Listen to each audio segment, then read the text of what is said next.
Politique. Bonjour Arlette. Bonjour à vous. Bon, vous avez retenu le message, Arlette, hein, 2 temps avec les miens, Voilà. dehors en citoyen. C'est sûr. le slogan qui a été choisi. La campagne de communication a été lancée par Jean Castex hier soir à Matignon. Quand un gouvernement doit ainsi communiquer en urgence, grosso modo, ça sent pas bon signe. C'est que c'est pas très clair tout ça, Eh non ? bien oui, vous savez, pour que des décisions soient acceptées, il faut qu'elles soient comprises et donc claires. C'est le b.a.-ba de la communication. Là, c'est raté. Il a fallu 4 jours au gouvernement pour accepter que les Français, effectivement, manifestent du scepticisme et de la perplexité face à des mesures qu'ils jugent improvisées, contradictoires. Et je ne parle pas évidemment que du sketch de l'attestation dérogatoire. Explication, le président de la République a cherché jusqu'à la dernière minute une 3e voie entre le confinement strict de mars et le statu quo. La 3e voie, c'est d'abord justement le refus du mot confinement, sorti du vocabulaire, banni définitivement.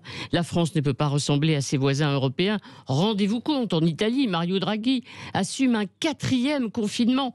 Incroyable, ce n'est pas la France, c'est un aveu d'échec. Du coup, les mesures arrêtées sont des mesures de freinage fortes, vous avez compris, dans 26 départements, qui se traduisent par une fermeture des commerces qui ne sont plus qualifiés évidemment de non essentiels, mais ne sont pas de première nécessité. Et la liste d'ailleurs n'est toujours pas arrêtée, car des décisions absurdes peuvent être corrigées, dit-on à Bercy. Voilà pour les mots.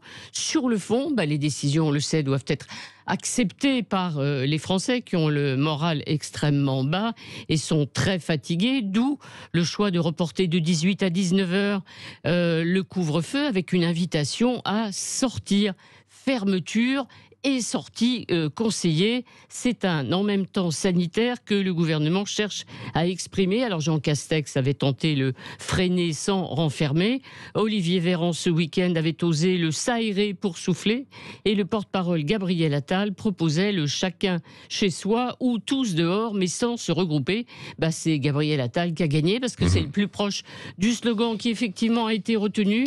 Dedans avec les miens, dehors citoyens. Liste de conseils pratiques à la disposition de tous les Français des 26 départements qui ne sont pas confinés, bien entendu, je le répète et je regrette ce mot, un slogan qui n'est pas follement original, mais infantilisation, responsabilisation. Allez, à vous de répondre. Oui, et puis en un mot aussi, Arlette, le gouvernement qui réorganise parallèlement sa campagne de communication, je le disais, avec les vaccinodromes. Là. Oui, alors même chose, le gouvernement change de méthode, mais ne le reconnaît pas. Non, sûrement pas. Le recours à l'armée, jugé inutile il y a quelques semaines, cette armée va arriver au secours pour aider à la vaccination.